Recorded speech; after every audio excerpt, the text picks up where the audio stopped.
Weston, please indulge.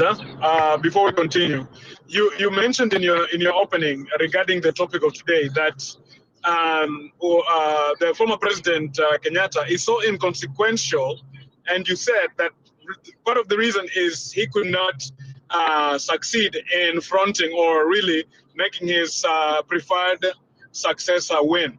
Why do you think he failed? Just briefly, why do you think he failed in making his preferred person win? Because he could not. Look at it logically, Mjadala. And I was among the people who said there was no way Uhuru Kenyatta could make Raila Odinga president. No way from the get-go. That was my position. And it never changed until the end. Well, politically speaking, it was meant to be the other way around. Raila Odinga could make Uhuru Kenyatta president, not the other way around. William Ruto could make Uhuru Kenyatta president, not the other way around. You get me? This is a politician who was chaperoned into power by Moi. He's not a career politician. He's a case of lineage and capital and those kind of things. He's not. Raila Odinga is his own politician. So is William Ruto. So you don't expect a test to politician to make a natural politician president. It doesn't work like that. So he just could not, because he didn't have what it takes to do it. As simple as that. He couldn't.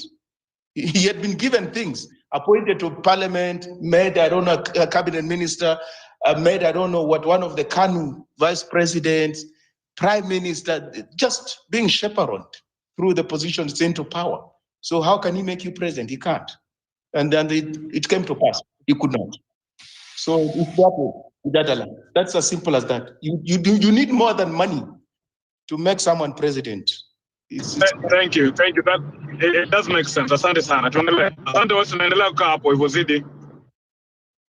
So mjadala japonje Leon, I'm done. That's my take. Thank you so much. Weston, please stay there. I know a lot of questions are coming to you. There is Idris coming next, and then we have Otieno Edgar, and then Derito. In that order, please. So on. Oh, okay, thank you. I think you dropped me when I was still speaking. So there's this narrative that I used to say, and let me quote what the late President Moi said, that if you go hunting wolves and jungle with your dog, you are the only outsider, while the dogs, the jungle, and the wolf are cousins. This applies to all these politicians, the tribal politicians. That is Uhuru Kenyatta, that is Rigathi Gachagua, William Ruto. We have people like this seasonal politician, Raila Odinga, who is the most the most person to sit into this narrative. Why am I saying so? This is because I think there's this narrative, there's this a case in the court whereby I think the Chief Justice, Martha Koome, directed a bench of a bench of judges to execute what we call the national odious debt. So I can see from that some people are going to be mentioned in the book of accounts. And if you want to know the truth of this matter, is that having the Chief Justice having empaneled that bench of judges to execute what we call the national odious debt. These people, they are trying to regroup themselves in order to suppress the movement. There are a lot of scenarios or possibilities that these old politicians who looted this country for over a long time to regroup themselves, to gang up together in order to prevent a few individuals who want to bring change in this country. People like Uhuru Kenyatta, there is a highly possibility, and there are a lot of scenarios that these people, they might gang up together with the current government in order to protect their self-interest, which include not limited to economics and political legacies. Why am I saying so? This, for example, Japonji. Have you ever came across an instance whereby Uhuru loyalties are against the Ruto political, are against the Ruto rallies or what Ruto is doing? These loyalties, they are avoiding anti-Ruto politics or even joint Ruto's criticism cycle. And to make the matter worse, we have some of the remittance of Uhuru in the government.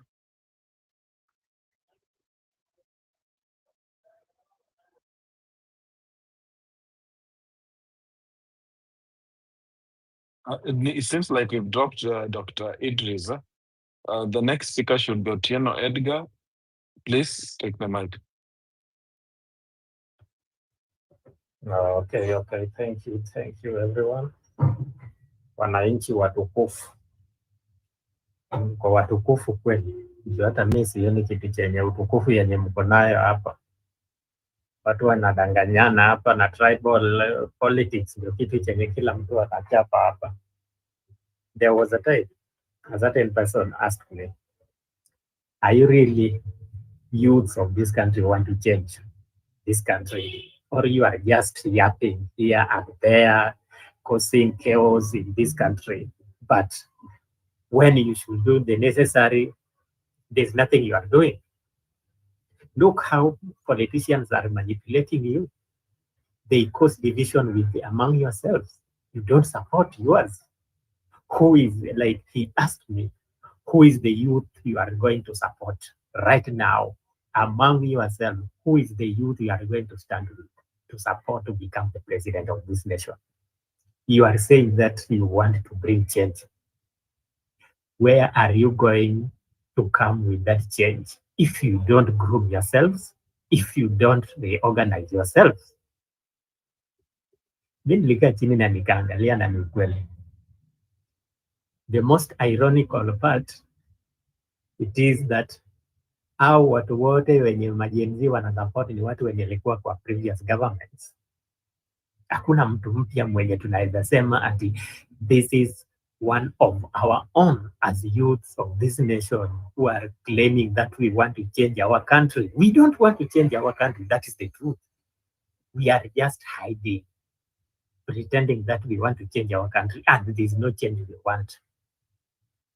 If we were serious about changing our country as youth, by right now, I'm very sure ungeshaanza kumobilize hizi elections zenye zinakuja hapa very soon.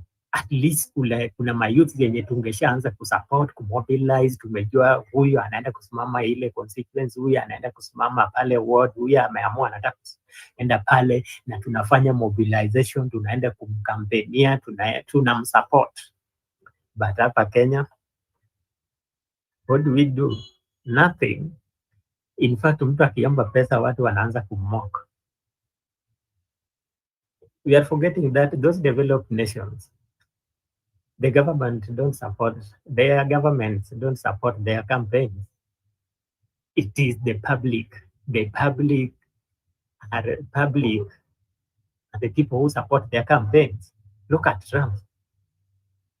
People who supported his campaign were the people. Those people who have.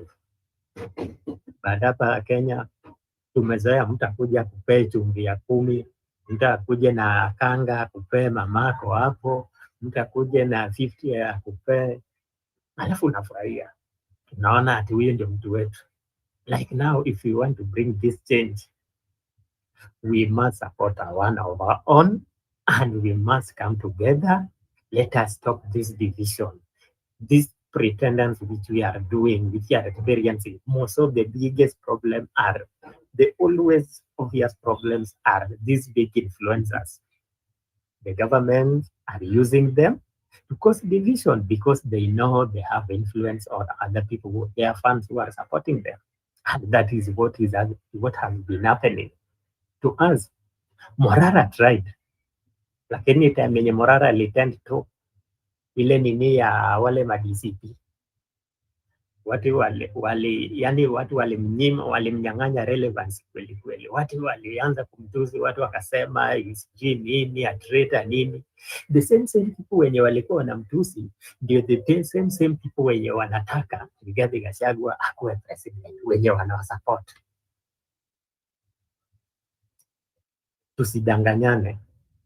Matiang'i, we know who is behind the scene, who is playing that card. We know very well. Someone who have interest, those people who have developed, those who have come, those big companies, those who have ruined the economy of this country, and are the people who are trying to bring some people who are going to protect their businesses. Those people who are not going to hold them accountable for the wrong things they have done to this nation. 2 minutes, please. Okay, I'm almost done. So let us come together as the youth of this nation. If we really mean well to this nation and we want to bring change, we must bring one of our own and stop supporting people like Rigathi Gachagua, Kalonzo Musyoka, sijui Matiang'i, sijui nani. Those people don't mean well to us. They are only fighting and they want to use us to come to power and protect their businesses. And when it comes rough, you will see all of them coming together and supporting each other. Let you not be lied to. You will see that if we are not careful, we will be the food in the menu. Thank you. Thank you so much, Otieno Edgar. Rasji, I think you have some questions on your submission to Western. Please, Rasji, go on. Umeniruka. Thank you so much. Derito. Asante sana. Wait 1 second. Wait 1 second. Can I go on?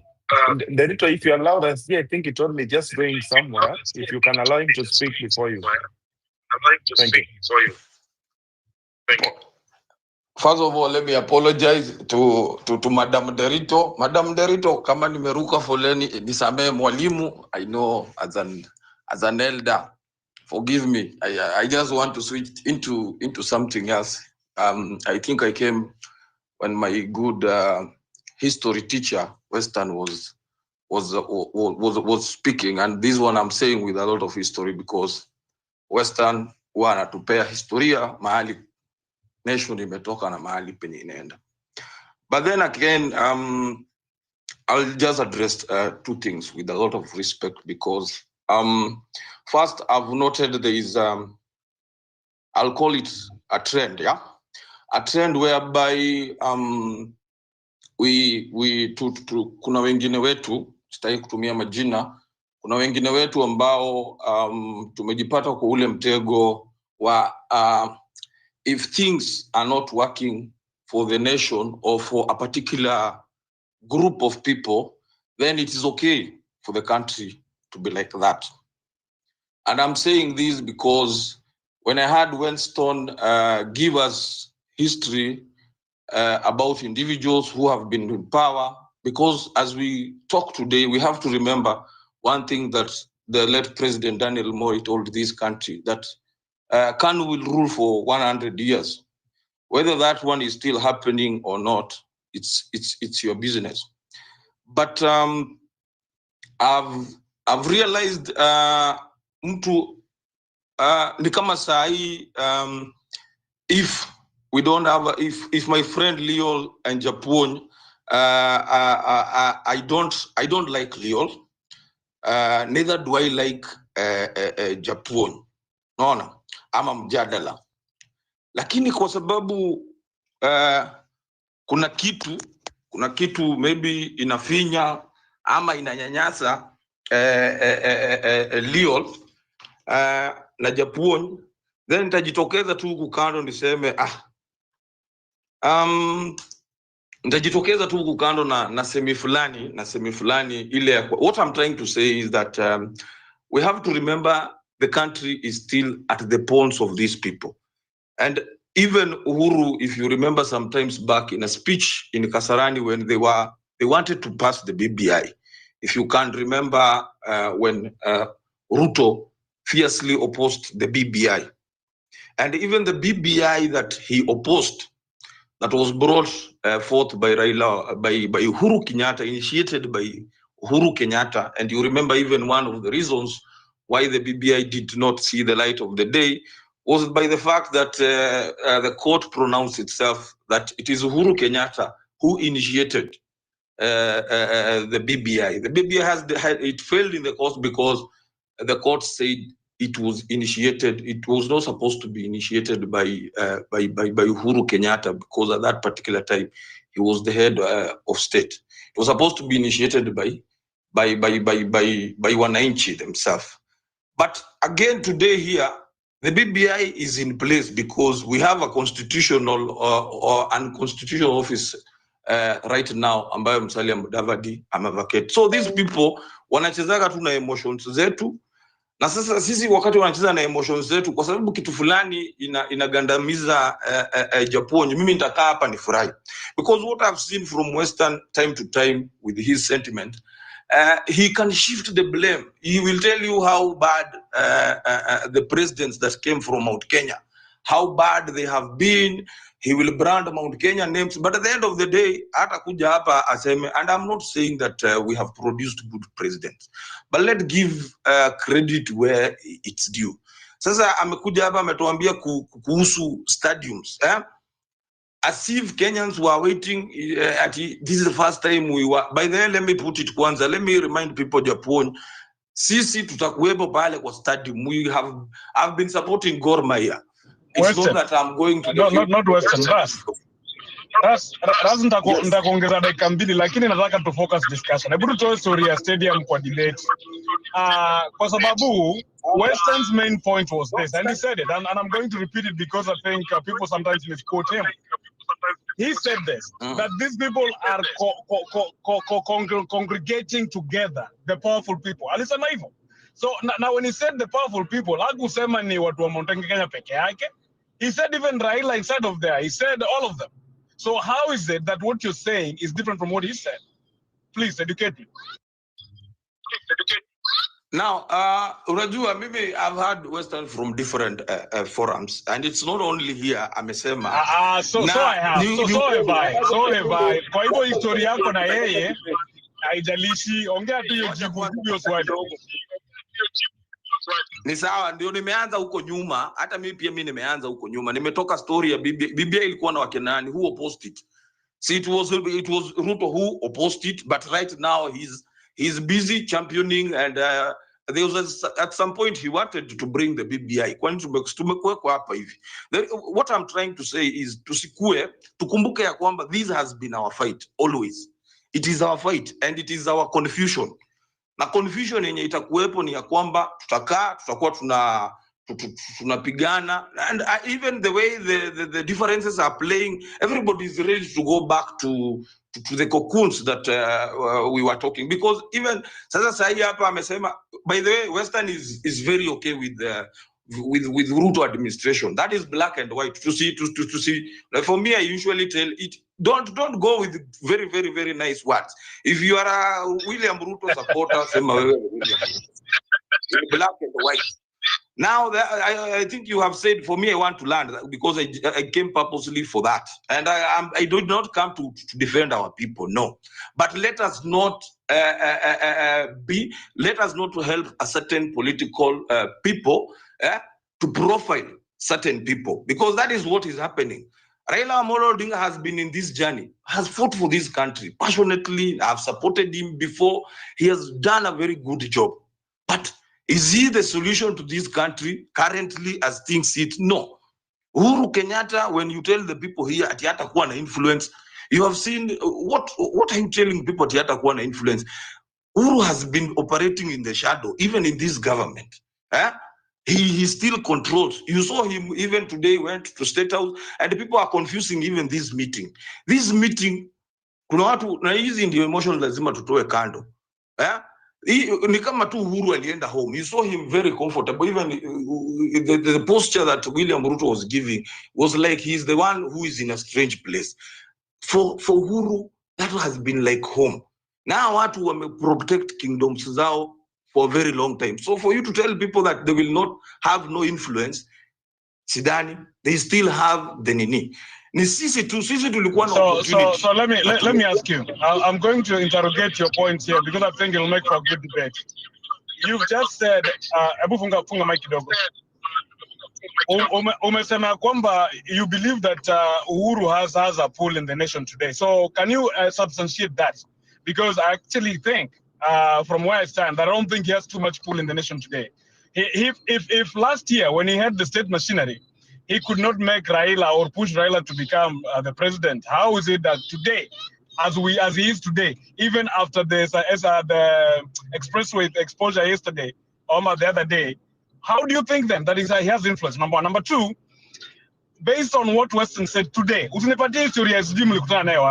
how do you deduce that he's supporting the sitting government?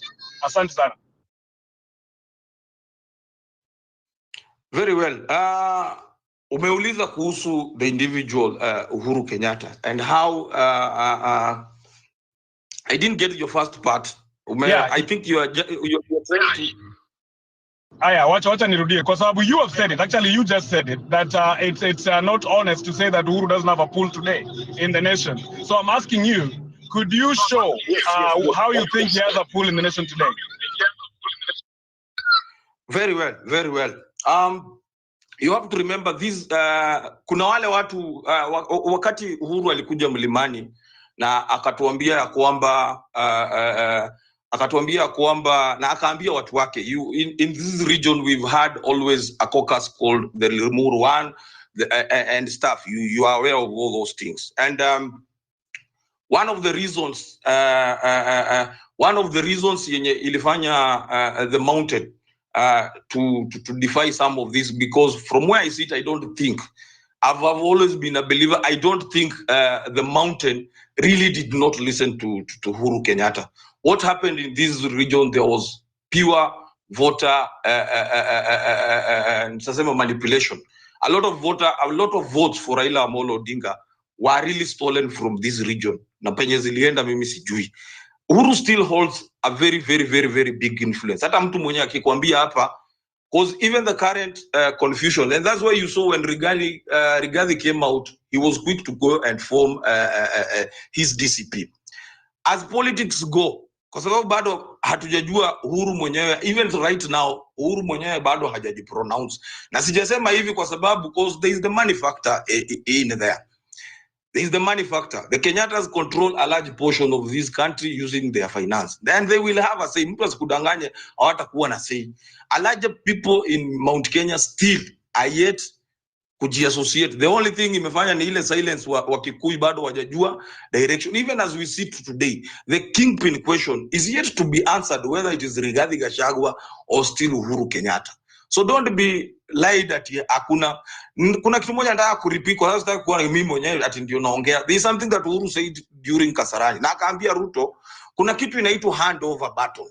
Wewe unakimbia hivi, unafika pale unapea mwingine. The only thing yenye huyu jamaa amefanya, amefika hivi, ameanza kurudi nyuma.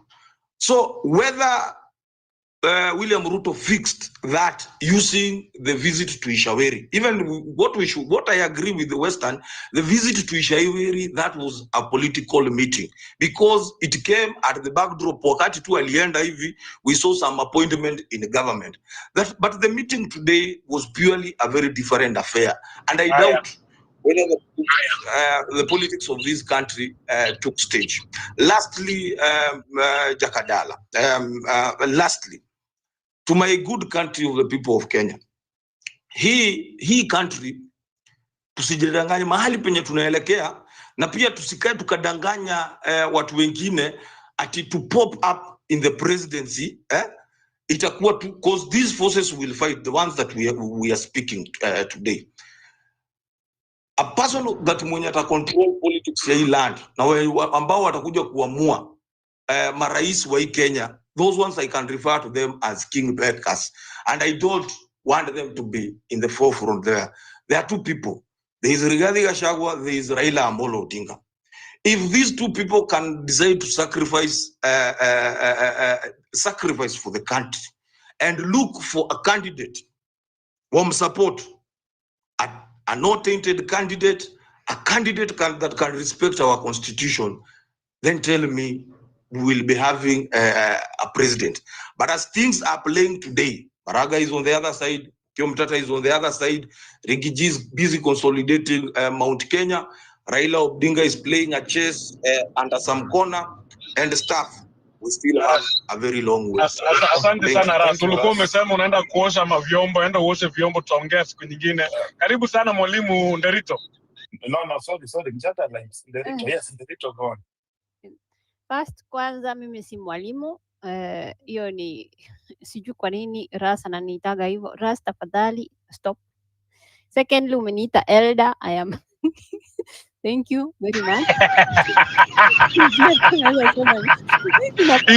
Hizo ni vita baridi. I think kwa sababu Ras anajua utampiga mavita. Wacha niendelee na zangu mimi. Anyway, mjadala, thank you very much, Japoch and Leon. Mimi nilikuwa nakuja actually ku catch off something. Sijui mpaka nilikuwa najiuliza kwani nimesikia salama ama kichwa yangu imeruka kidogo, kwa sababu we are talking here about personalities, and instead of talking of the system which Western was talking about, actually he contradicted himself, of which ndio maana nilikuja as fast as I can, because unasema anaongea juu ya system which we are supposed to correct so that it can work for everybody, but at the same time anaongea juu ya personality. So I was like, okay, unajua ukiongea juu ya, for example, sorry to again mjadala put that thing back into the talk, stadiums, the amount of money that has been used to do this thing so that, okay, some will or everybody will use it or profit from it, it's a lot.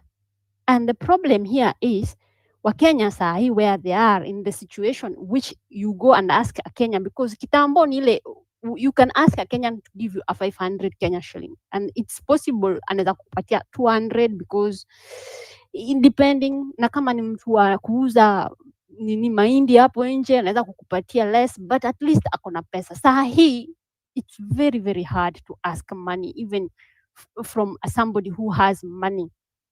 Watu wameshikililia pesa hivi kaa kitu ingine because wanaogopa things may change. So when you are talking about that stadium which was not built or which is built, you have to look at where the people are. Where are the people? And this is where you were very good at in the system, which is supposed to work for everybody, but it is not working for everybody. Going back to these people who were there, the presidents or the vice presidents, those personalities, they are the wrong people. So when you are coming and talking about the group, that personality group, those who are there, and including the society which profited from it, I think we are going on the wrong direction. We are not going to solve this problem. And I liked what the guy, Nderito.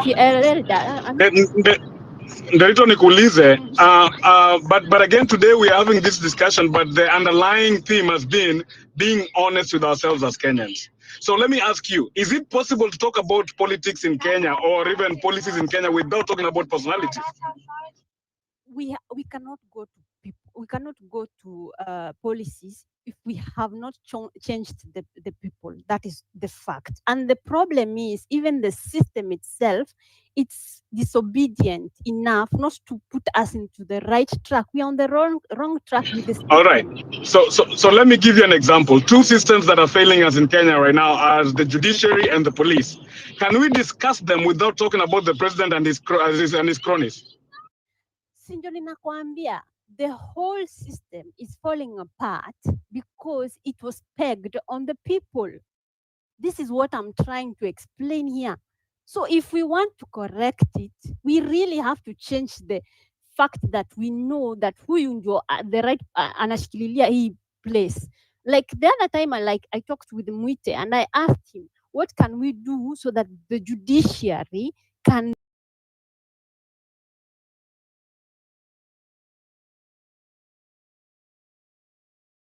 money is the only issue, but the fact that they can choose for themselves the judges, and then wanapitishwa na president, that is also a problem. There has to be a way whereby it is free. These people,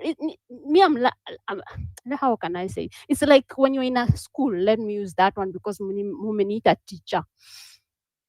I mean, you are in a school and you're asking the kids who is going to represent you. So they have to sit down themselves, choose the right person by themselves saying that one of us must represent themselves. So there will be like 5 of them who are going to represent themselves, and the kids who are not going to represent themselves are going to vote for the person. And maybe you'll have 1 or 2, a boy and a girl, who's going to represent themselves because they are the same class, they're in the same movement, they're understanding things in different way. But lakini huyu anataka kubeba more charge than the other. So you see, this is how it's supposed to be, which the teacher cannot intervene in it. Neither the headmistress cannot intervene in the situation. So this is where we're, yani mpaka hata shule, it's easier to make a president of a class than the whole country. It is very absurd. So whenever there's a law which is going to be passed, it will coming down all the way. Huyu unamwambia, you are the president of the class, tell the kids, you have to clean the classes at the end of the day. That is the law of the school. So he will definitely, or she will definitely take the message to the students, and the student will make their own structure on how they're going to clean the class. So this is where we are going wrong. We have to make sure that the presidency remains the presidency, but the other systems, they have to be away from the presidency, and especially when it comes to churches, because that is where we are falling short also. Thank you very much. Yeah, asante sana. And Japunji, please allow me, because I think Weston's name has been mentioned too many times. I want him to defend himself, because there's 2 things that have been leveled here. Number 1, that is a government apologist. Number 2, that the stadium example is null and void. So I think to make an interesting debate before the rest come in, let's bring Weston in. But I want to also categorically say that based on your points in the Ruto, thank you so much. There's no way we can talk about Kenyan politics without talking about personalities. There's no way. Number 1. Number 2, anything that has human beings to do with it, anything, even health, you can talk about it from the policy level all the way to the individual level. So I'm saying this to set the room, that it's fair game to talk about the politicians of Kenya. Asante sana. Weston, please, Daikambili, and then we go with the rotation.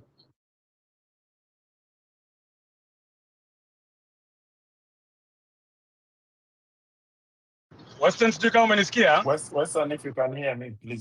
Mjadala, you had broken at some point. Mjadala, look here.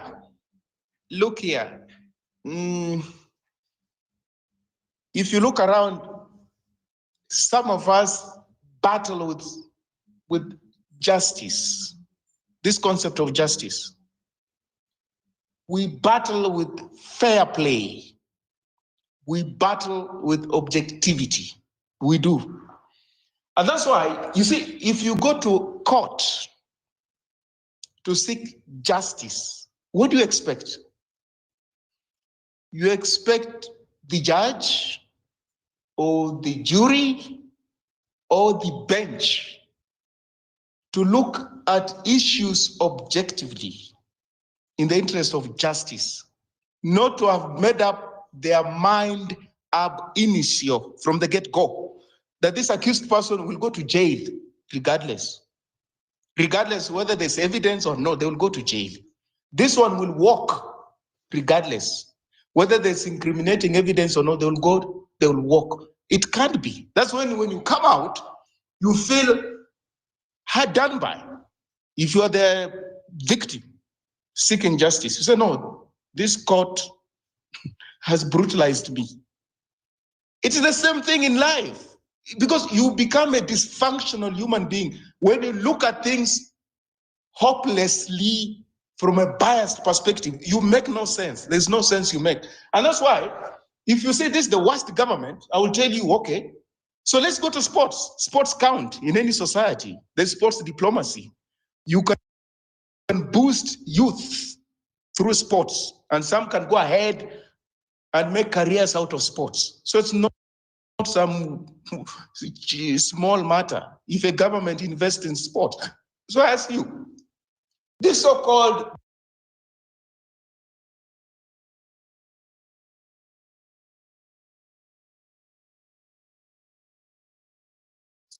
Western. Western amepotea. Western.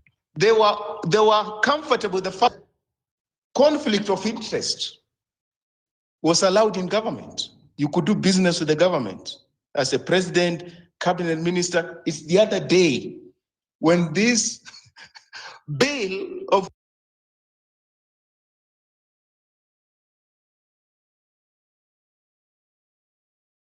Western, you're still having problem with your mic.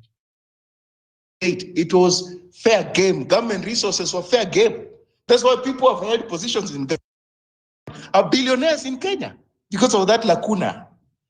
I'm saying this, you can insist that we're going to decapitate this person.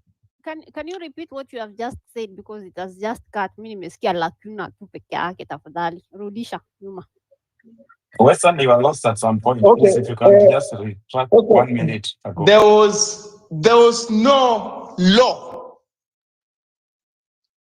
prohibiting conflict of interest. What it simply means, you could be a minister in a particular ministry, has got many, many departments, lucrative tenders and what have you.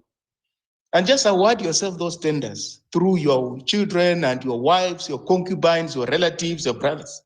And you just mint money. And once you're done, you're a billionaire. Your family is made up of billionaires. You don't go to jail. That law came into effect how many days ago? 2-3 days ago. It was signed into law, a bill to that effect. Now, the best presidents we keep on mentioning, how come that lacuna was there? And what are its consequences? The consequences are these billionaires we have who have not invented anything. They don't run any industries. They don't hold any intellectual property. Nothing, just looting from taxpayers. And then I said about sports. Sports count. They do. It's not like it's a waste of time. Every other person should become a doctor or a lawyer. Elite athletes make insane amounts of money. We know that. So you would have to invest in sports for youth and young people. Recreational facilities have been grabbed in Kenya. You don't see neighborhoods with sports facilities. You don't. People, grabbed empty spaces and put concrete there. And these things have been happening over the years. It's not like they started happening yesterday. But can you imagine if the presidents who came really had the vision for that? Where would we be? We would be having our youth in the English Premier League playing their trade there. We wouldn't be struggling to qualify for AFCON. We struggle. I'm saying, even something just like this stadium here that's being constructed is big because people who came before him never thought that that's part of development.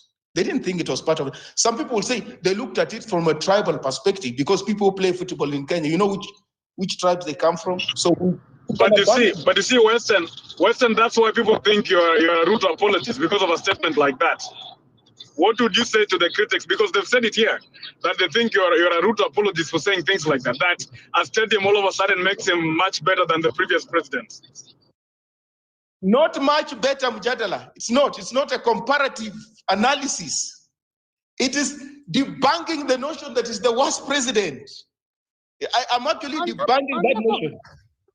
The notion that you can calibrate this president into this is the best, this is the second best, this is the worst. I'm actually debunking that. That you can actually analyze them on the basis of where you may think they did well and where you think they performed dismally. That's analysis. But if you come up with this calibration like in a classroom, number one, number two, I'm saying that's simplistic. It's completely problematic. So I'm not saying he's better or worse than somebody. I'm saying he's part of the establishment that has loaded it over Kenyans for the past 60 odd years. It's not different from those who came before him. But there are things he's doing, which we can see were not done before. There are things he's doing. In as much as he has failed in other things, there are things he is doing. Mgala muwe, lakini haki yake mpe. Waswahili husema hivyo. Allah. At what cost? Wende Rito, tulia hata wewe. Tulia. Mjada, let me continue. So if you think Uhuru Kenyatta was better than William Ruto, we can't have a conversation. If you think Moi Kibaki was, we cannot have a conversation. I can guarantee you, we can't. Because we've taken a certain standpoint and we stick to it. You think this particular individual is the villain of the country. This is the scam. We cannot have a conversation, and we can't even have a transformative election. That's the point I'm making.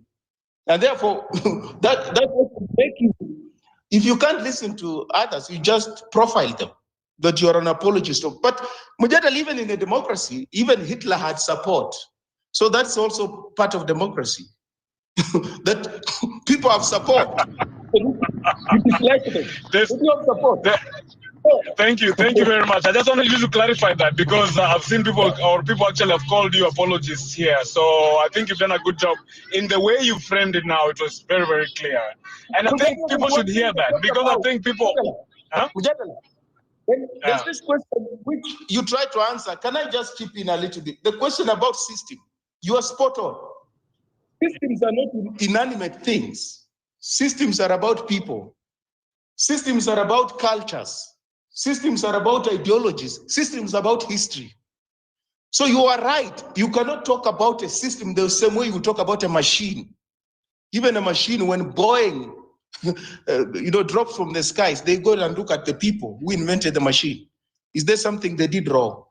So you can't talk about the problems Kenya has without putting faces to those problems. Otherwise, it will mean they just came from outer space. No one is responsible for that. But the question has to be, are you stuck within personalities, or you can transcend personalities and focus on issues that will outlive these personalities? That's the conversation we can have. But we can't say, no, let's not talk about people. It's not possible. You'll have to talk about people. Because even if you were to talk about, let's say, somebody's mic is open. Okay. If you are to talk, for instance, a classic example is the US foreign policy. Well, there are things that are very constant. American interests come first. It doesn't matter whether this president is a Republican or a Democrat. America's security comes first. It doesn't matter. But the way they project their foreign policy, it depends on the face in the White House at any one given time. It's the face. But there are constant issues therein. What does it tell you? It tells you systems take the persona or the person who's presiding them. So if systems are presided over by corrupt people, you'll have corrupt systems. Presided over by incorruptible people, you have efficient system. So systems don't exist in isolation. They're made by people. That's the point we're making. And Mujadala, you did a good job in your response. Thank you. Thank you so much, Western.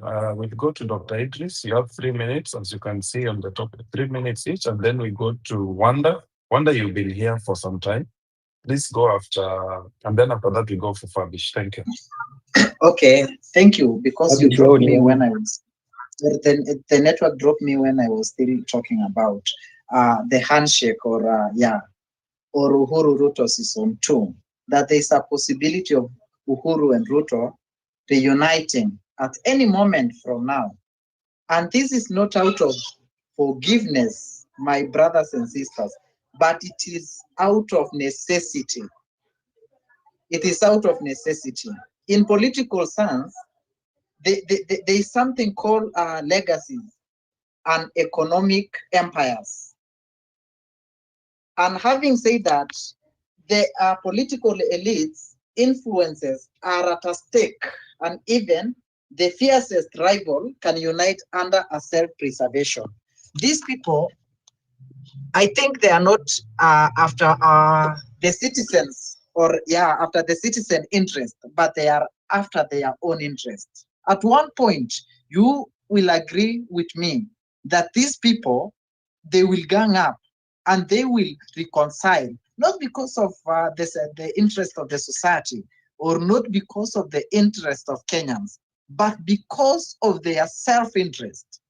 Remember, these people, they need to protect their property. Remember, these people, they want to safeguard their political career. So you will not be shocked to see these people reuniting again. You will not be shocked. There is a high possibility of these people to unite. Remember, Kenyan politics has no permanent enemies. That is one thing you have to know. Kenyan politics has no permanent enemies, but they only have what we call permanent interests. These people can easily regroup with this government in order to safeguard their wealth, power, legacy. Japonchi, remember, I used to say, and I've been very vocal in saying this, that political betrayal fades when the system is under threat.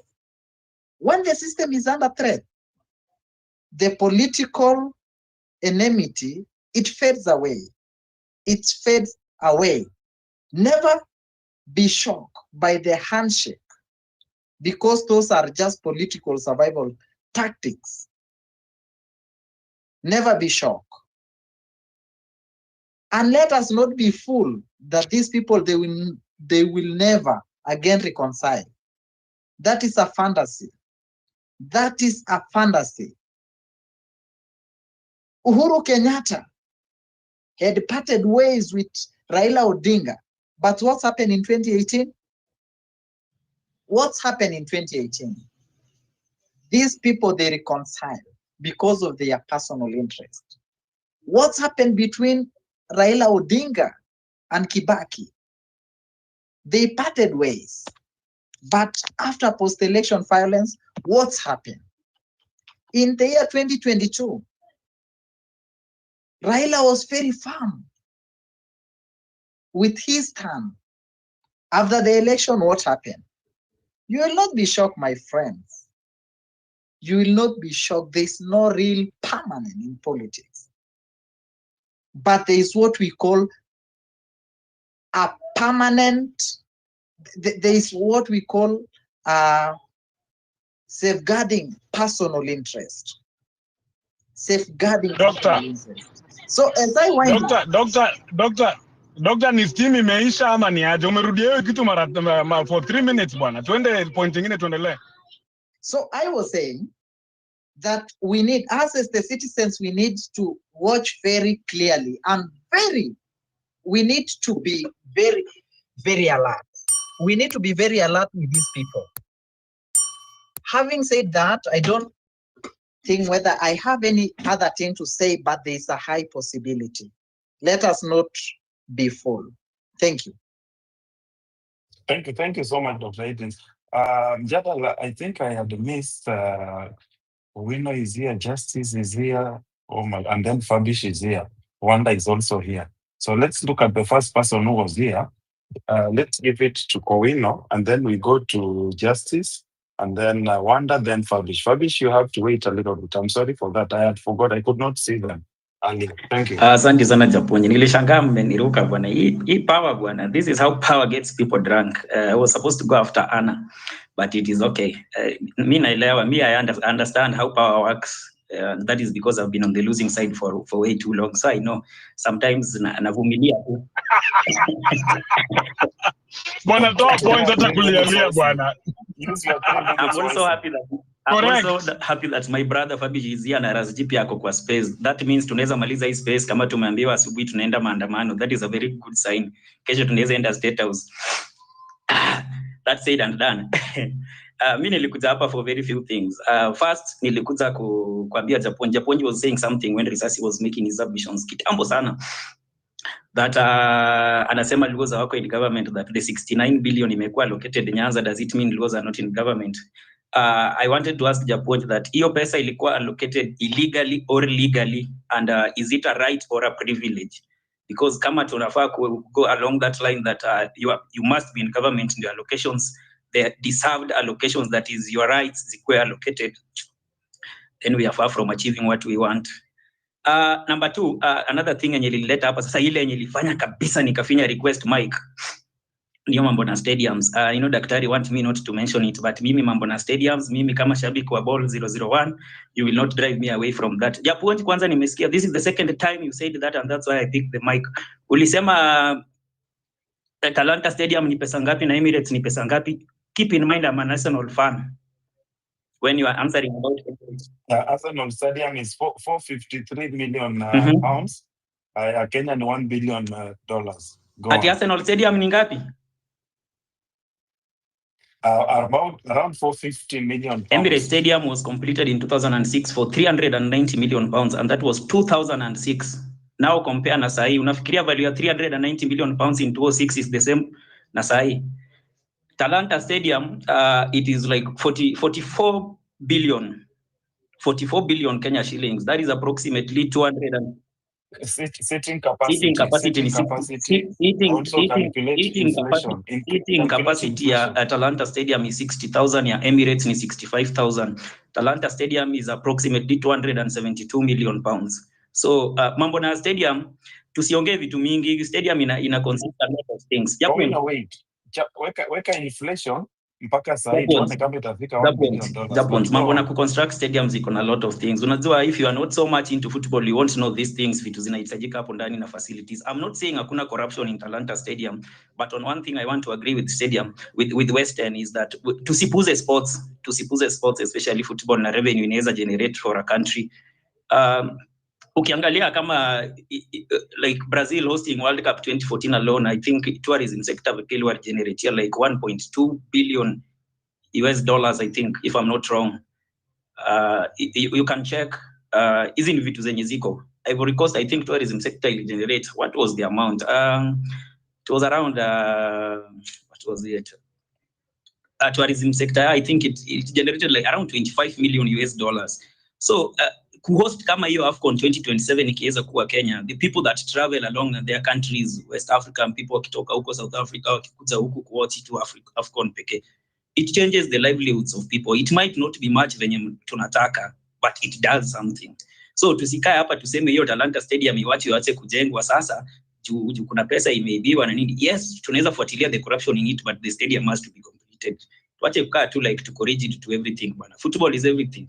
Tunakaanga hapa, tunajua I've realized this Twitter is not a real place. A random Twitter person anakuja hapa ana tweet, hatutaenda kuwatch mpira Kasarani because sijui Ruto amejenga, then unaangalia all tickets za kwenda kuwatch mpira kesho na Sunday are all sold out. Tuache kudanganyana vitu zingine. Tuache, we are all liars kwa hii Twitter. People don't want to be true. Watu wanataka tu anything that beats Ruto, hata kama kuna kitu amefanya poa, tuna lazima tuipige. Mumeona hiyo Kasarani kwanza? Have you guys seen how Kasarani looks? Ama tuna tweet tu, ukiona picha ya mtu kidogo amepost picha, unachukua una download, una post, unaanza kukashifu nayo. Bwana, football has to be promoted. Under the Jubilee government na hiyo TNA government, bwana Uhuru Kenyatta cities, do you guys know that there's a stadium in this Kenya named City Stadium? Sisi kama mafans wa Gor tulikuwa tunaita Toko Komwanda. It has been under renovation since 2013. Ukipita hapo, nothing is going on up to this very moment vile naongea. So Western was right. Kibaki never built a stadium. Uhuru never did. In fact, Uhuru government promised like a stadium in every county. They did not. So hii kidogo, yes, tunaweza piga the government in other things, but if they do something yenye tunaweza feel it's good, to give credit to where it's due. Sport is very good for the country. Na tukikaa hapa tuanze kujifanya like no, it should not be promoted because the government inaiba and everything. So should we rather waibe hiyo 44 billion yote ya kujenga Talanta Stadium, ama wajenge tu basi hata na waibe kidogo yenye iko juu? Like which one would you prefer? Because at the end of the day, hiyo 44 billion isipojenga hiyo stadium, you still won't see it doing any development whatsoever. Utaiona ikienda kwa any project, itaibwa na iende. So would you prefer waibe kidogo kwa hiyo 44 billion na wajenge hiyo stadium, then we follow up hiyo yenye imeibwa later? No. Japunj kwani ni Arsenal fan kwa sababu kengele sasa ipigwe kwa 10 minutes.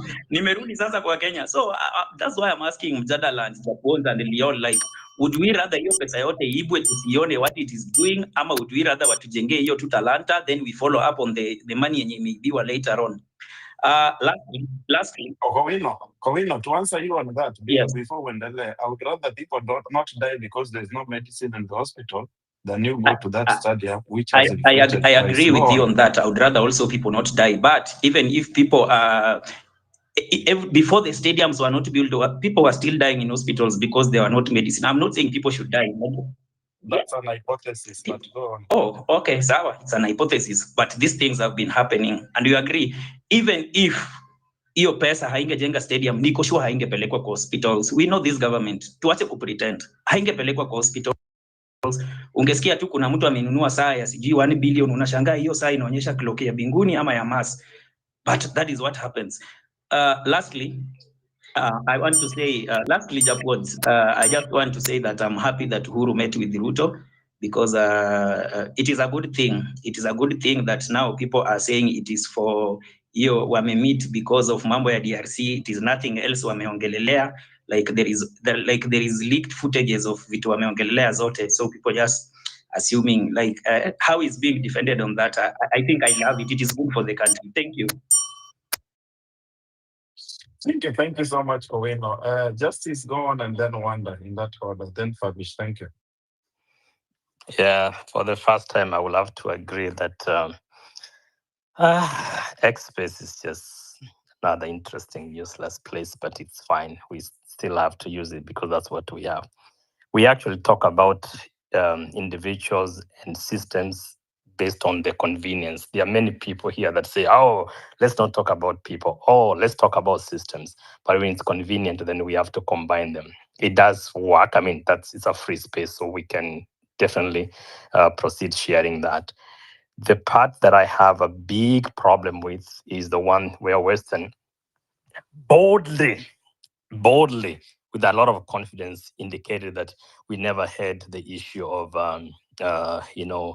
the integrity or conflict of interest laws. I mean, that is probably one of the interesting statements I've heard, because it's inaccurate based on what has been discussed in the past and based on the deliberations about the law that actually was signed. It was just another added waste of our time that did not even change anything that we had all the way from 2003, the Public Officer Ethics Act, which indeed captured a lot of things in terms of declaration of income, assets, liabilities, and what interest you have when you are dealing with personal interest and public duties. And of course, businesses. The 2012 Leadership and Integrity Act really captured the conflict of interest. And of course, if you read part 4 of that, which I think was discussed this week by 3 other people who are part of it, including Bill Okello, or including, I think there was another lawyer, or even Muturi wrote about it and all that, indicating that what has been done in that really is a duplication of what we already have. The problem is that we don't have people that are enforcing what we already have in the books. So there is absolutely nothing new that came into the books that is going to help Ruto and his cronies, who have the highest conflict of interest in terms of doing business with the government, to stop doing it, and they would continue doing it. We did not have a shortage of laws and conflict of interest laws and articles in the Constitution that would have capped what we have been doing. But because of this is who we are, it's bad manners, we continue having it. So Western are on this one. I think it's inaccurate to say that Ruto needs to be given credit for signing this, because show me the new thing that is not captured in the areas that I've mentioned, and I'll be very glad to engage on that part. The other thing that I wanted to say is that is on the topic of Uhuru Ruto. When I saw that earlier, I thought, is there a scandal coming that now we have to have this as a topic of discussion? I mean, just because they went to have with joint chairs of these EAC and SADC and all that, now it has become a Kenyan political issue because they met in the State House.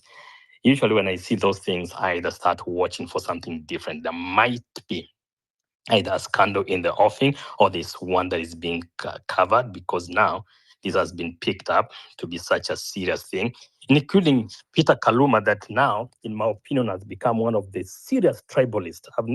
I never thought I will have an ODM from Nyanza behaving like such a tribal lord, just like I'm seeing some of the members of our party, ODM, now really praising. All of a sudden, the tune has changed today. saying these are statesmen, this is all this. But if you read what was happening in the days ago, and now because funds are being, there are people who have joined the broad-based government, and there are people who maybe they are from Luo Nyanza. Even some of the people, sometimes we have a debate in this place, and you see how they have become apologists of tribalism, and you wonder, wait a minute.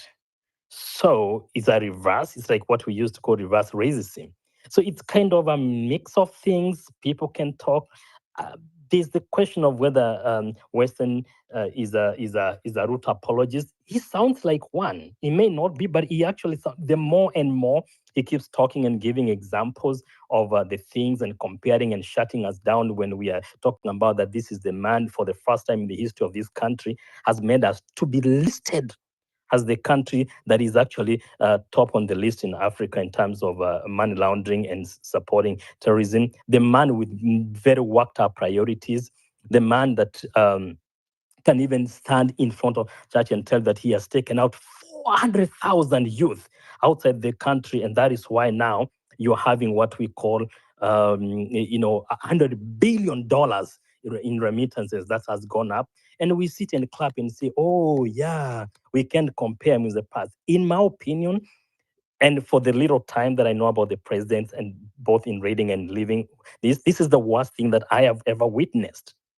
And for that reason, there's enough, sufficient information. You can talk about stadiums and everything, but what is the priority here? Just because we want to host one event and say that, oh, now, yes, it's going to bring us, Kowino saying it's going to bring us a lot of money because it brought money to this, when there's basic things we need to do. So I would say the Uhuru Ruto season 2, I don't read too much into this, but again, I would disagree with anybody thinking that this Ruto, it can be comparable, even by an inch, with what we have had in the past. This is the worst, and it's so sad that we have to live through it. But you know what? We soldier on. Over to you guys. Where Japunja Mendapi na Kengele, asante Justice. Justice has placed his argument in, we've been ranked as one of the worst humanitarian countries. Corruption is at an all-time high. Watu wanauawa kama nzi, and that is something. And I appreciate that, because that is recentering the discussion on the matter that's at hand. The past presidents, most of them have died. Uhuru is still here. Hao ni watu walifanya kazi yao. I'm not saying we forget.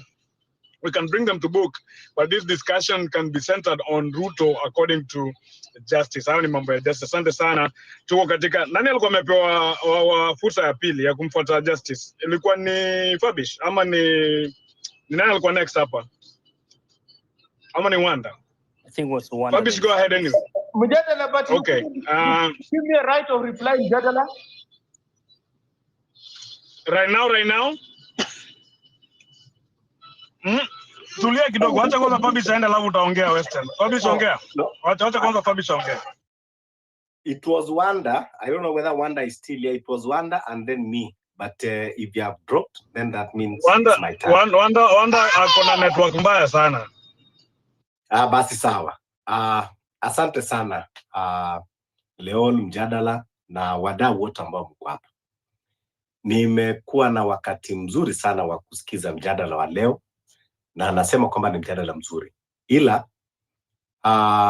mtaniruhusu mimi nitatoa opinion yangu, personal opinion, and what I observe in our country and as far as this government is concerned. Kwanza, before that, I just wanted to interject on something ambao Ms. Derito alikuwa ameguzia, that judiciary need to be away from the president.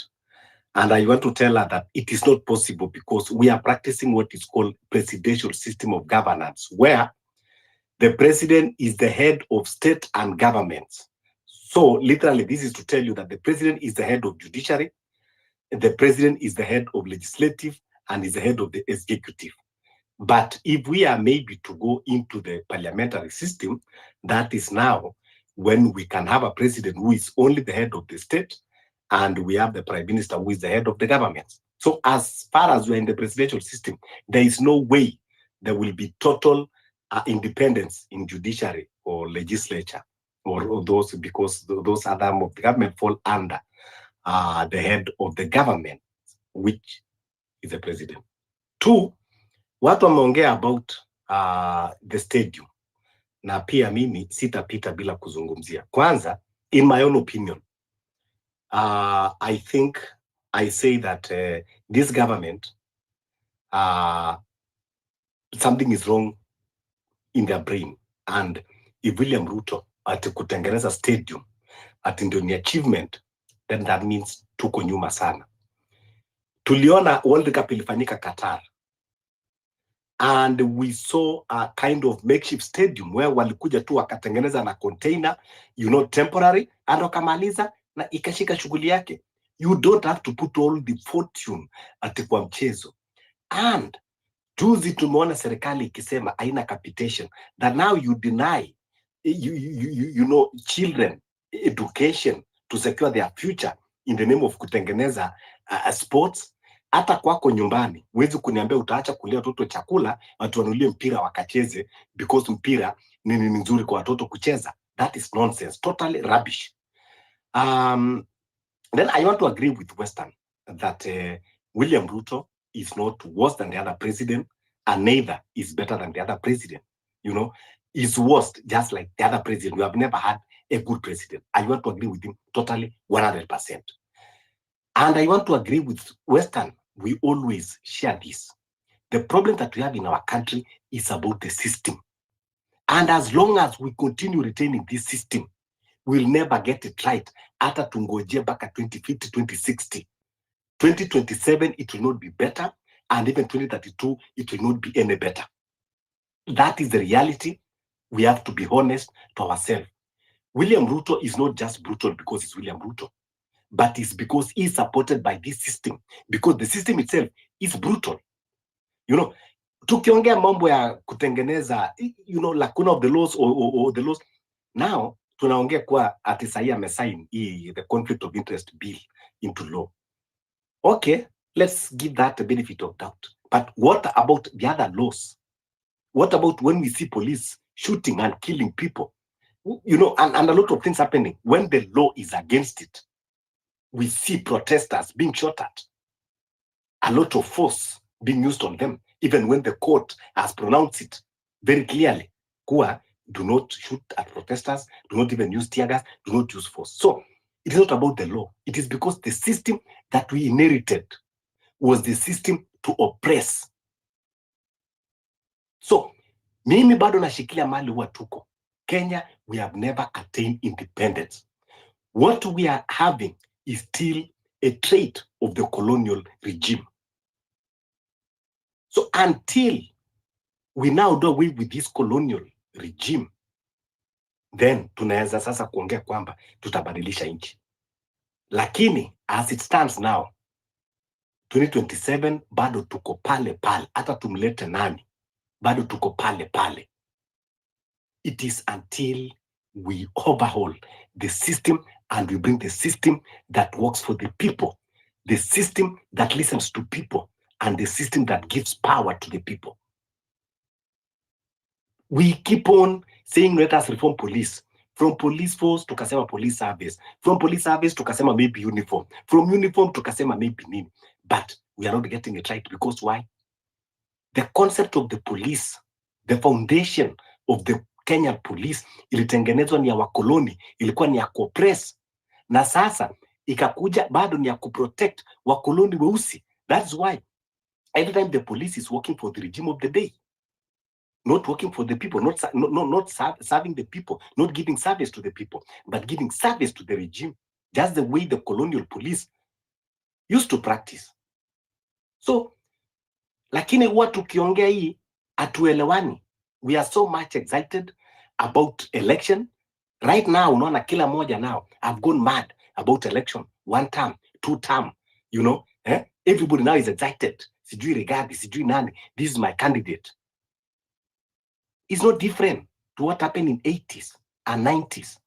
Hakuna different. Election itakuja kama hizo elections zingine zimekuwa zikipita. Exactly. Tukue brainwashed.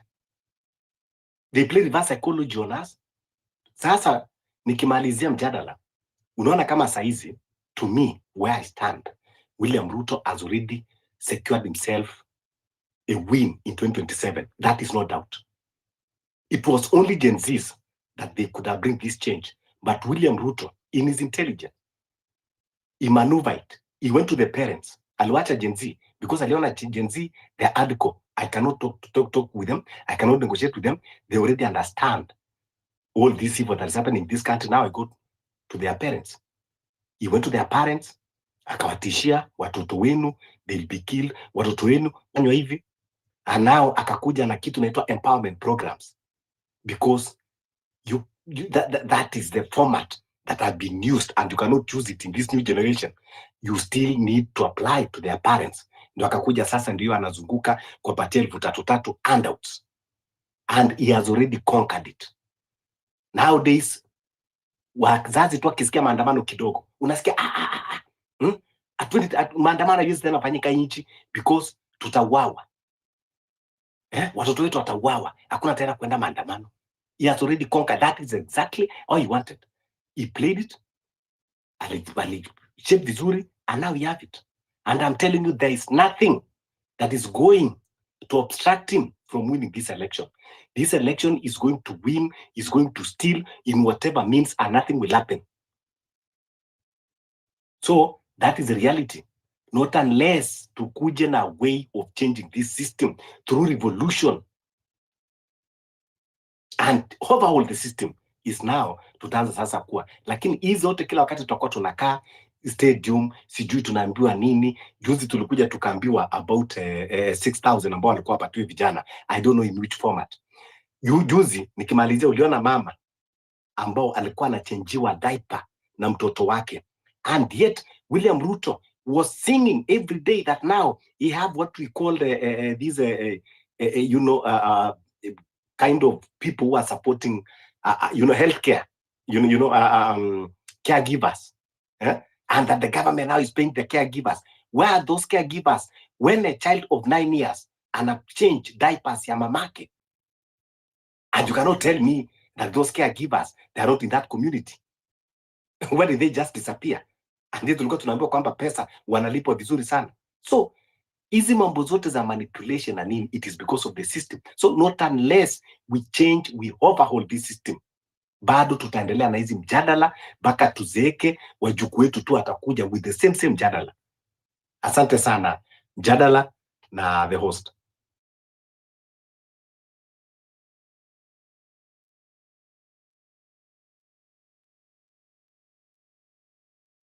Fabish, I wanted to ask a question. Your system vile unasema it has to be changed from now. We have asanteni sana, poleni. Karibu Wanda. Would that help? Derito, ni wakati wa Wanda, please. Asante Wanda, karibu. Asante. I don't know, kuna swali yenye ambayo Fabish alikuwa anauliza. I don't know kama ni ruhusu ijibiwe kwanza ama niendelee tu. Fabish? Yeah, Nderito sikusikia, ulikatika kidogo mali. Kindly unaweza uliza tena. No, the system which we are saying you has to be changed, it has to be brought next to the people. That is parliamentarian system. So it's better if we change the executive system which we have right now to parliamentarian. Will that help also? Do you think that will help? But when we say overhaul of the system, because even this parliamentarian system, it is tailored somewhere. It is not our own. The problem that we are suffering is because of copy pasting. That's we have a constitution, we go and copy pasted from America. Now you want to go parliamentary. Even those that are parliamentary system normally are those countries that are run by kingdoms. Where still king reigns, and then now we have parliament. So when we say the system, why can't we tailor the system that is meant for Africa and that we understand and that is viable for us? We don't need to copy paste. Ati lazima sasa tufanye vile UK wanafanya, lazima tufanye sijui vile South Africa wanafanya, lazima tufanye vile India wanafanya. Then they did not copy anybody. They just sat down as people and they said, this is the system that will work for our people. and by extension will extend even to colonize others. But we need to sit down as people and come with our system. We don't need to copy anyone.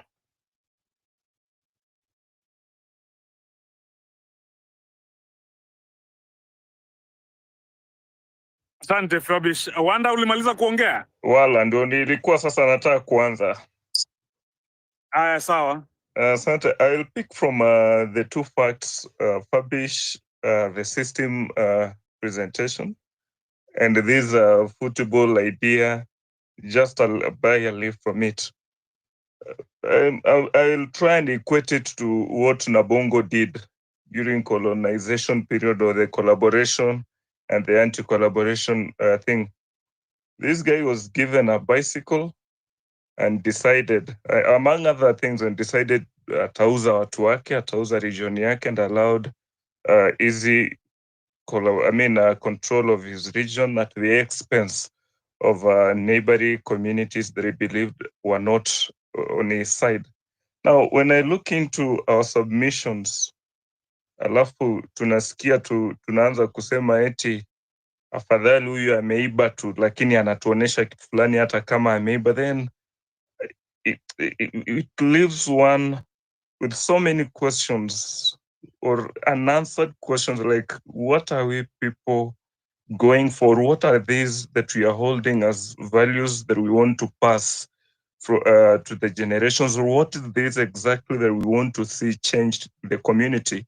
If we can embrace eti mtu aibe kiasi fulani, lakini akikuachia kiasi fulani, wewe unafikiri sasa ni afadhali.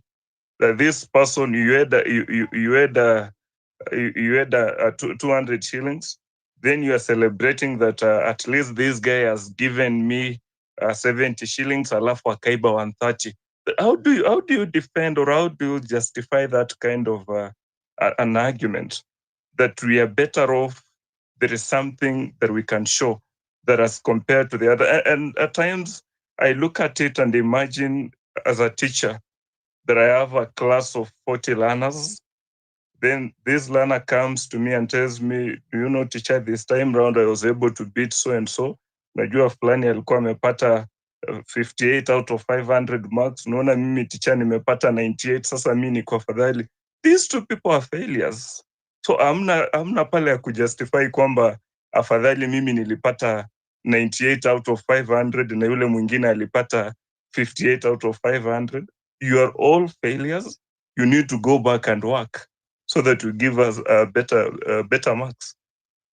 Now, getting back into the Fabish presentation of the system, I'll absolutely agree with him that looking at our country, looking at how tribal Kenya is, looking at the presidential elections that we normally practice, we need to have, we need to go back to the drawing board and look into this system, look into our democracy or elections, and agree that it's not working.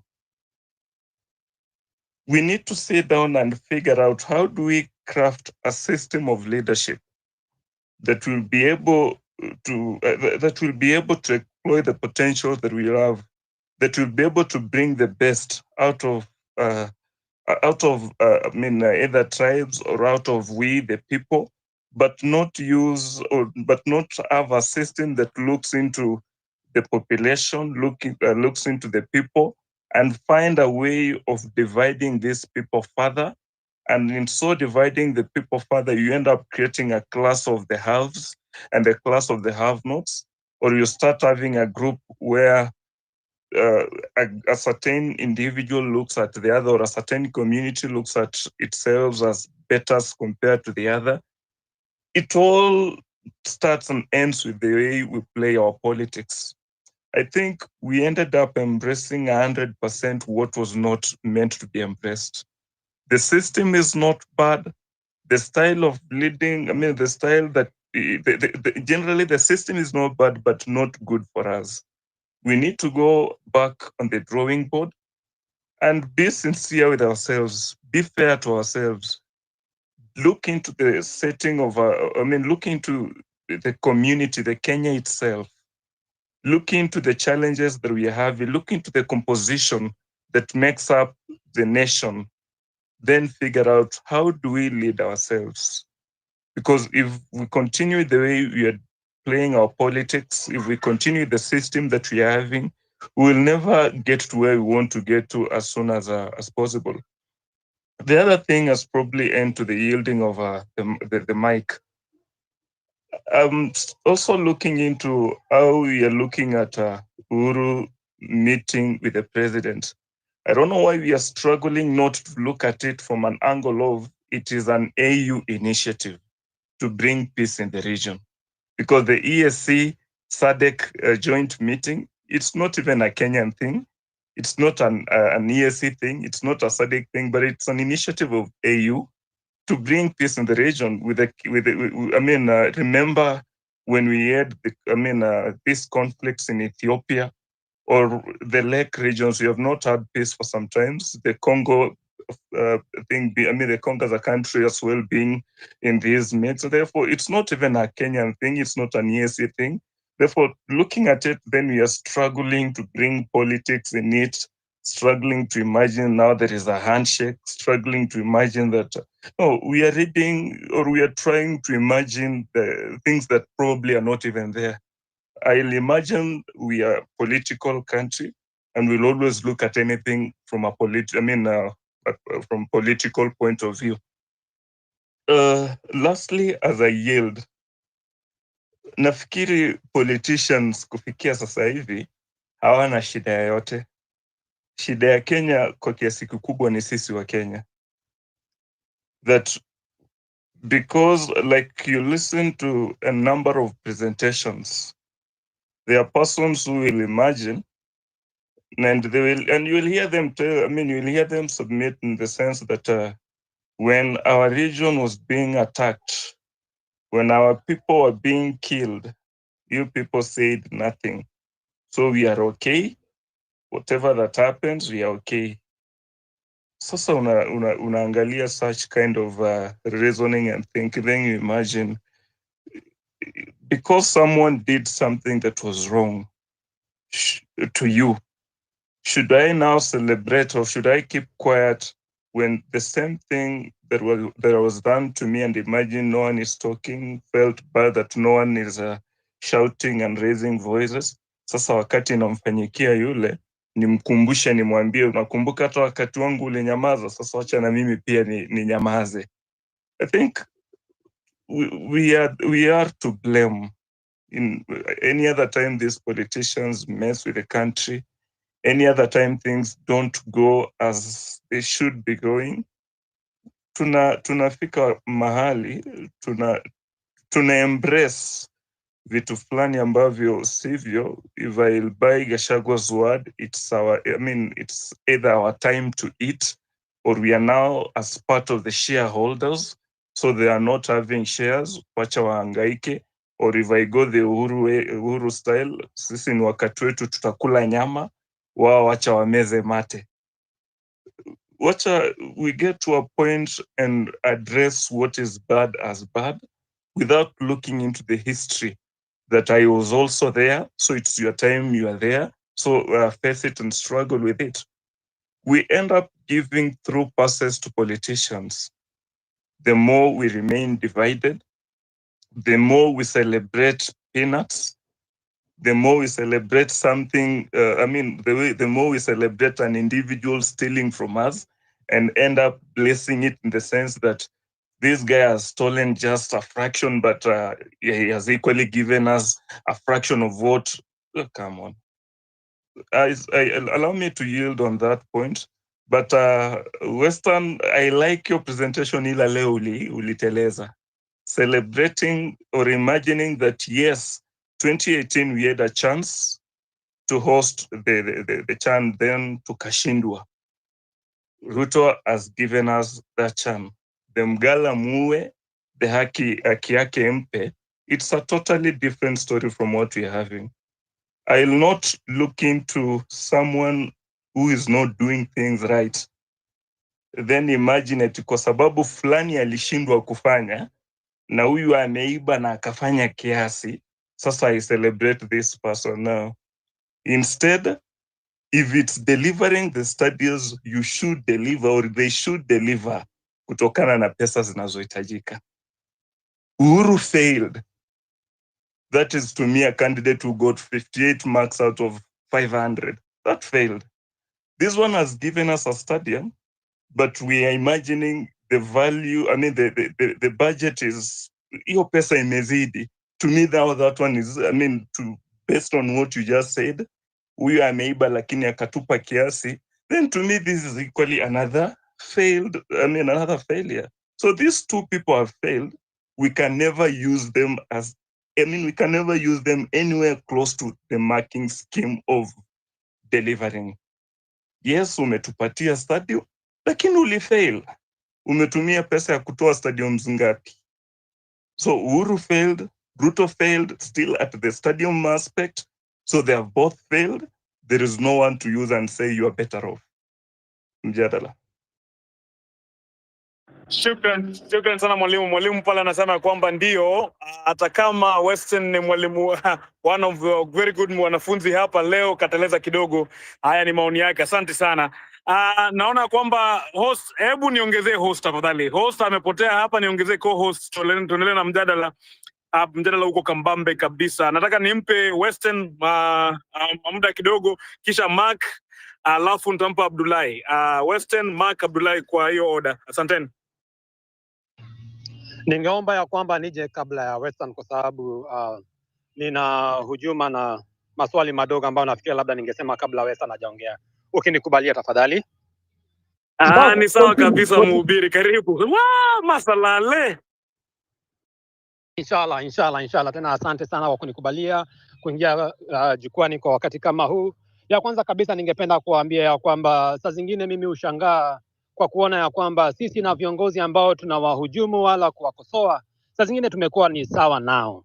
Kwa kuanzia kabisa ningependa kumwashiria mshika doria hapa ya kwamba imekuwaje ni kwamba wewe unawarudia tu wale ambao wameongea, tena ndio unawapatia tena nafasi ya kuongea tena, na kuna watu wengine ambao hawajasema chochote, bali wewe hauwashughulikii wala hauwadhamini kabisa.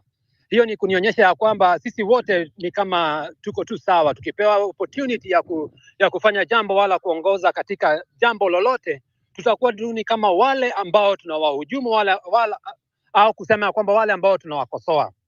Baada ya kusema hayo, mimi ningependa baada ya kuongea, labda unaweza nitoa kwenye speaker, umpe mwingine ambaye labda ameinua mikono, na kwa sababu kuna watu wengi kwa microphone hawawezi kuingia, ili tuweze kusikia yale ambayo kila mtu anayo ya kusema, na hiyo itakuwa ni demokrasia. Haya, nikishasema hayo, ningependa pia kusema ya kwamba mimi simpendi Rais Ruto. Hiyo ni uhakika, tunajua vizuri sana. Inshallah ama maadam, ningependa niweze kumsawazisha na wale ambao wamekuja kabla ya yeye. Kwa muda ule ambao Rais Ruto amekuwa ni rais, hebu tuweze kutazama yale ambayo ameyafanya hadi kwa wakati huu. Tuweze kuyasawazisha hayo na yale ambayo marais wengine wamefanya kwa muda ulio sawa na ambayo yeye amekuwa katika kiti cha urais. Ni nani ambaye ametumia wakati wake bora?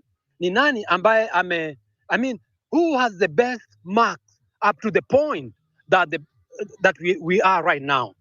I can say without fear of contradiction that President Ruto has surpassed his predecessors. I don't like him. I get it. I don't like him. But we are not here to like anybody. As somebody had said previously, that this is a game of personal interest. Where is my interest? What do I have that I can hold on to better my life? I can say without fear of contradiction that this guy has done a little bit more, just a little bit more than his predecessors, which is better. I remember when this guy came to the United States, alafu Rais Biden, then he was given an opportunity to be a non-voting member of the UN, which Kenya is now a non-voting member of the UN. One of the things that this guy requested was that the UN open an office outside New York, and he offered himself and he offered our country to be that point. It has now happened. we can see that the UN is moving out of New York to Kenya. I mean, I don't like him. Yes, I don't like him. I don't have to like him. Mimi simtaki. I have other better people to be president. But comparing him with the previous, I mean, this guy is good. Right now, his former deputy is in the United States. I can tell you, I have friends from other tribes, from other regions of the country. What this guy is doing to that community is not good at all. He is alienating that community. And if we can see this and then ask ourselves, what alternative do we have with President Ruto? I'll tell you this, even if you wake me up at 3 in the morning, that the opposition is working over more than 100% to make sure that President Ruto goes back a second time. Kwa hayo machache tu, ningependa niweze kushuka chini ili msimamizi wala mwenyekiti wala yule ambaye anaongoza kikao hichi, tafadhali unishukishe ili uweze kumpa mtu mwingine ambaye pia ameinua mikono na anataka kuongea ili iweze kufuatana namna hiyo. Na pia ningekuomba ya kwamba tafadhali hebu mpe mwingine ambaye hajaongea tusikie maoni kadha ambazo si sawa na zetu. Inshallah, asanteni na Mungu awabariki. Utaacha siasa bana, enda huko chini. Asante sana, nashukuru kwa maoni yako Mark, ndugu Mark. Karibu sana Abdullah.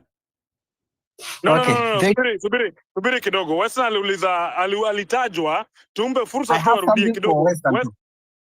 Okay, sawa. Sema alafu utampa. Haya, sawa. Haya, thank you. So, thank you so much for the opportunity to speak, and also good evening everyone in the space.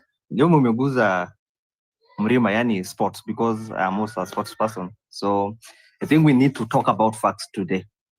So we have been talking about selective history, and for us to be honest, but Western today is not honest person.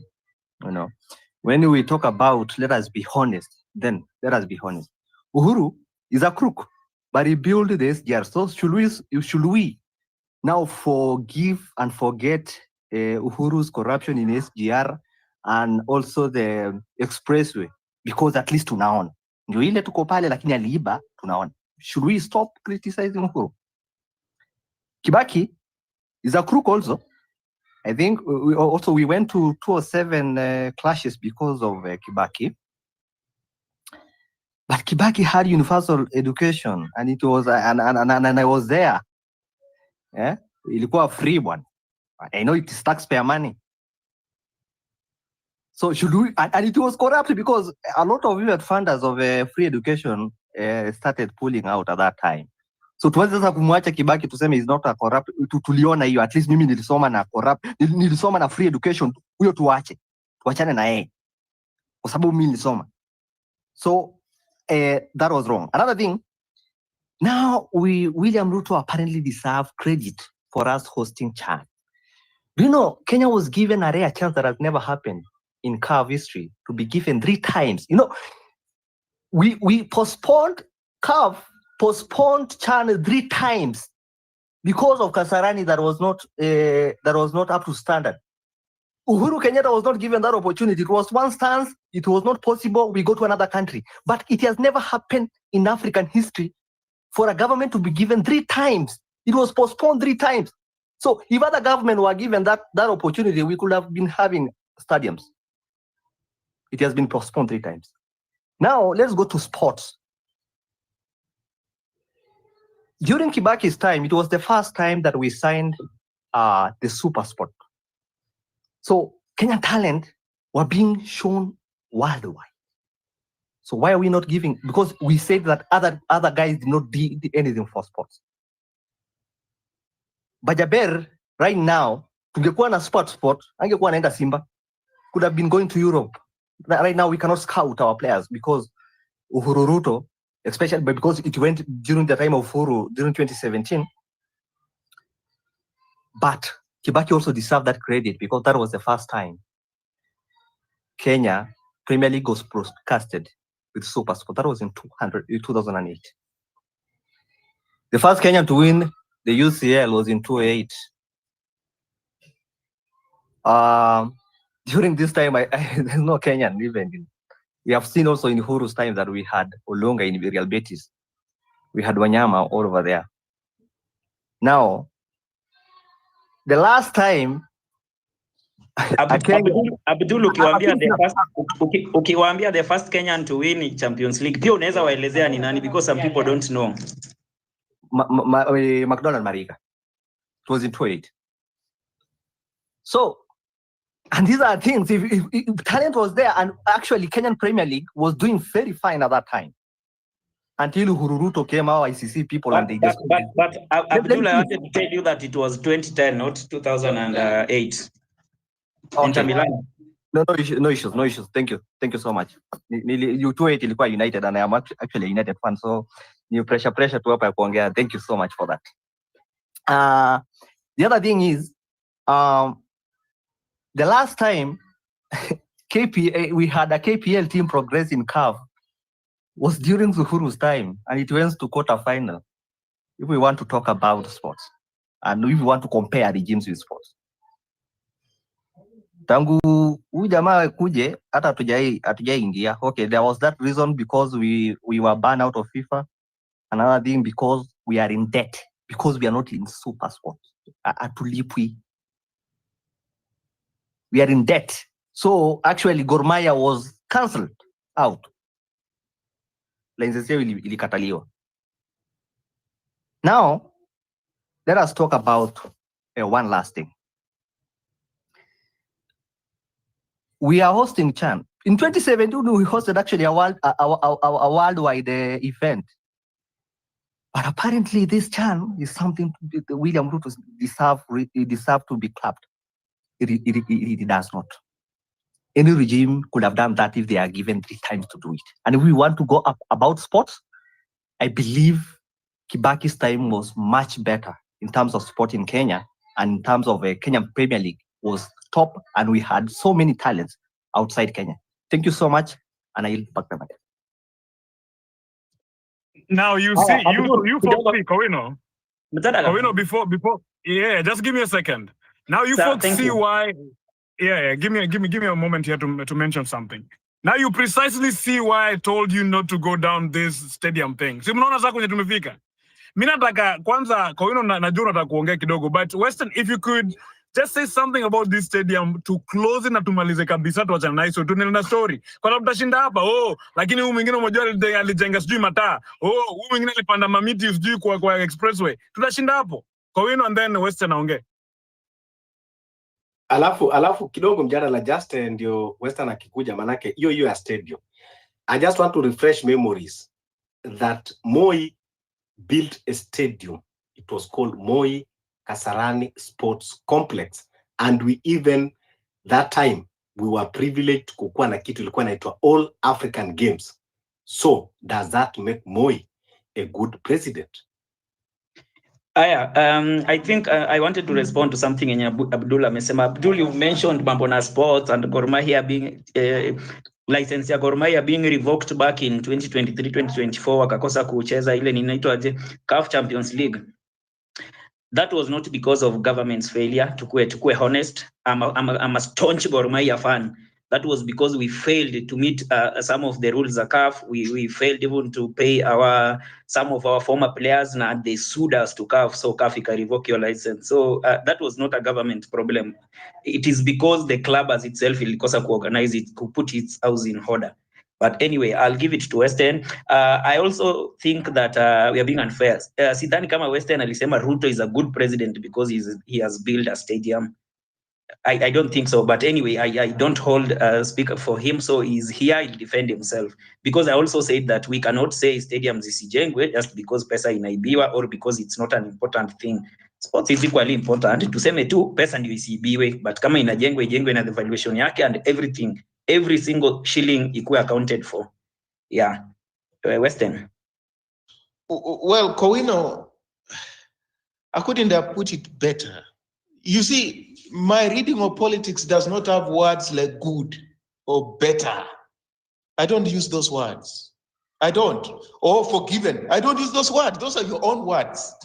So if you are to listen to me and you play this clip, I don't use those words. I'm against ranking these people from the get-go. I'm against this ranking of you are comparing, worst. That is a superlative. Better, comparative. I don't do that. These people are part of a continuum, part of an ecosystem of exploitation, predation, ethnic mobilization. That has been my position from the get-go. Nothing has changed. But I'm saying you can take these people to their scoreboard. That's what we are doing. Scoreboard. What did this one do? What did this one do? That is it. So if you think you take each one to their scoreboard and you find you can rank the first, the second, the third, you can go ahead with that ranking. I don't do that. So it's not either or. I'm saying, as Kowino says, it's not just one thing. That because we have got a stadium, then we can't hold people accountable. If there's evidence that they have stolen from Kenyans, you can have a stadium, hold people accountable. People have stolen. Who inflated the cost of the stadium? If you read even in South Africa, that's what they did. People made money out of 2010 FIFA World Cup. And in the aftermath, people who had some dubious deals, the law enforcement agencies went after them. They went after them. Some dubious contracts to make money. It happens all over the world. The distinction is, can you hold people who illicitly enrich themselves in that manner to account? Even Mandela's funeral itself, people made money out of it. The old man has been buried. Let's go after these people who cashed in on this old man's funeral. Can we hold them to account and bring them to court and jail them? So we're not saying that people who may have cashed in on this stadium should walk. If Ruto made money out of that, why wouldn't he be held to account? Like, why? Did I say anywhere that he shouldn't be held to account? He shouldn't go to jail? Did I? I didn't say that. So it's not a question of who is better, who is the worst. It's a question of looking at it holistically, and they behave differently. But what cannot pass the muster is for you to tell me that this is the worst president. Then it's the worst because you had it easy before. And I can remind you, when you had it easy, some people didn't have it easy. So also appreciate their pain. Appreciate their pain. Don't minimize their pain. When they say, no, if people were to tell you under Uhuru Kenyatta, they went without food, they didn't go to school, they had no shoes. Don't minimize that because you went to school in shoes. Don't minimize that because you went to a school that was equipped. Don't minimize their pain. Don't do that. Appreciate. So that's the point I'm making, that we're not a first world country. Where it was in Singapore, like, what do you mean? You went to school without shoes? Or in Norway? Or how come? That can't happen in this country, in Kenya. That wouldn't be news. It happens. The other thing, it's not about people are celebrating that when I was in pain, you didn't commiserate with me. So you are in pain today, I'm not commiserating with you. No, that's not what we're saying. I will take you to Pastor Nimola, a man of God who was there at the time of the European Holocaust, genocide against Jews and gypsies and communists and homosexuals by the Nazis, Adolf Hitler. He said this, when they went for Jews, I was not bothered because I was not a Jew. When they went for communists, I wasn't concerned. I was not a communist. When they went for gypsies, no, it was none of my business. I wasn't a gypsy. When they came for me, there was no one to stand by me. I was exposed. He has taught us a very historic lesson that if people are being brutalized by the state, don't disassociate yourself from their pain. Tomorrow it will be you and there will be no one to support you. Not that they will be there, they will have been taken out while you're watching. That is there. Go and read literature on the European Holocaust. So don't be concerned why people are not bothered with your pain today if you're not bothered with their pain yesterday. Actually, these people would not be there today. They would all have been wiped out. It will be you remaining, exposed. So go, take Pastor Nimola's lesson Somebody's pain is your pain. Injustice against one person is injustice against all of us. You must stand up and defend, the victims. So when you're concerned that people are not standing by you, you are elevating your pain above and over other people's pain, which in itself is selfishness. If you didn't speak up when people are being brutalized, why are you bothered that they're not speaking up while you're being brutalized today?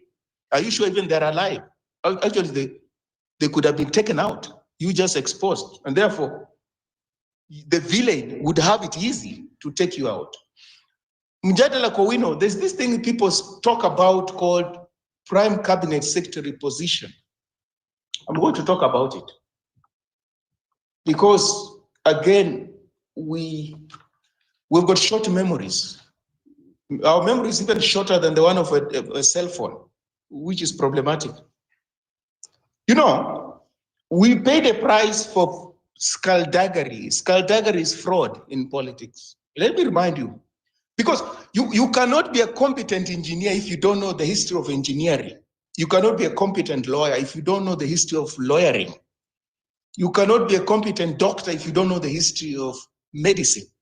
You can go on and on and on. So it's important what came before us. It informs what we are today. You don't understand an electric vehicle if you don't understand the combustion engine. It's not possible. You don't understand the bullet train if you don't understand the steam train. It's as simple as that. So just a correction, my friend. You don't need to know about combustion engine for you to know about electric engine. They are very different. I think I'll continue because we're speaking across purposes. I will just continue. Those who listen to me can just make out what I'm talking about because it will mean I respond to almost everything. But the logic is unimpeachable. That's the point I'm making. Kibaki promised to create the position of prime minister when they came together in the run-up to 2002 elections and appoint Raila Odinga to that position. He did not require to tinker with the constitution, in as much as there was no provision in the constitution for that position. Well, where do you live, my friend? The constitution had to be changed for a prime minister to be there, my friend. Mark, I think you have a vendetta against Western, or you need to be orderly. I'll not allow you to just budge every single time, okay?